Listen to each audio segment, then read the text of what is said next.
Deputy CM अध्यक्ष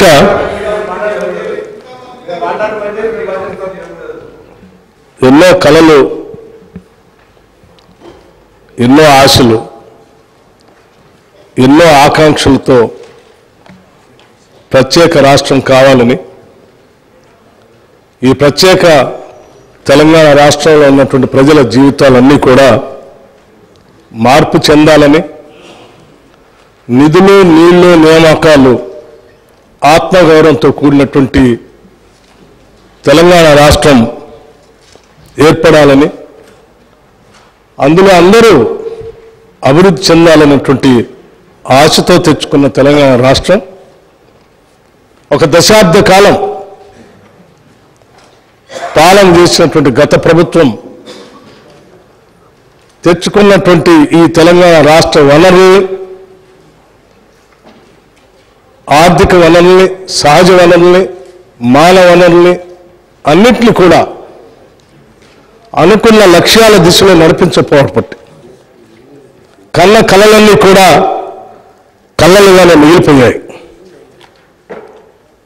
ఈరోజు ఆర్థిక పరిస్థితిని ఒకసారి చూస్తే చివరికి రోజువారీ ఖర్చులకు కూడా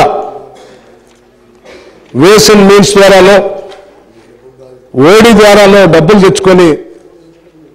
పాలన చేసుకోవాల్సినటువంటి దుస్థితిలో ఈరోజు ఈ రాష్ట్ర పరిస్థితి ఉంది. ఇటువంటి దుస్థితి రావటం నిజంగా తెలంగాణ ప్రజల యొక్క ఆవేదనని బాధని దురదృష్టంగా నేను భావిస్తా ఉన్నాను. అందుకే ఈ దశాబ్ద కాలంలో జరిగినటువంటి ఆర్థిక అరాచకత్వాన్ని జరిగినటువంటి తప్పిదాలని రాష్ట్ర ప్రజలందరికీ తెలియపరచవలసినటువంటి బాధ్యత అవసరం. ఈ తెలంగాణ ప్రజల కలలు ఆశలు కోరికలు తీర్చాలన్నటువంటి ఆలోచనతో లక్ష్యంతో తెలంగాణ ఇచ్చినటువంటి కాంగ్రెస్ పార్టీగా మా అందరి ముందు ఉన్నటువంటి బాధ్యతగా మేము భావిస్తూ ఉన్నాం. అందుకోసమే ఈ రాష్ట్ర ప్రజల ఆకాంక్షలను కోరికల్ని నెరవేర్చడం కోసం ఈరోజు రాష్ట్రంలో ఉన్నటువంటి ఆర్థిక పరిస్థితి ఏంటి, ఇక్కడి నుంచి మనం మొదలు పెడితే మన భవిష్యత్తుని నిర్మాణం చేసుకోవటం కోసం ఏ రకంగా అడుగులు వేయాలి, ఏ రకమైనటువంటి ఆలోచనలు చేసుకోవాలి అని ఈ పవిత్రమైనటువంటి శాసనసభలో వాస్తవ పరిస్థితులన్నింటినీ ఈ సభ దృష్టికి సభ ద్వారా రాష్ట్ర ప్రజలకు కూడా తెలియజెప్పి ఇక్కడ నుంచి కొత్త జీవితాన్ని మార్పును కోరుకుంటూ ఒక అద్భుతమైనటువంటి ప్రజలు ఇచ్చినటువంటి తీర్పుకి సహేతుకమైనటువంటి పాలన అందించాలన్నటువంటి ఆలోచనతోనే ఈరోజు ఈ శ్వేతపత్రాన్ని రాష్ట్ర ఆర్థిక పరిస్థితులపైన ఉన్నటువంటి మొత్తం విషయాలను కూలంకషంగా శ్వేతపత్రం రూపేణ ఈ సభలో ప్రవేశపెడుతూ మీ ద్వారా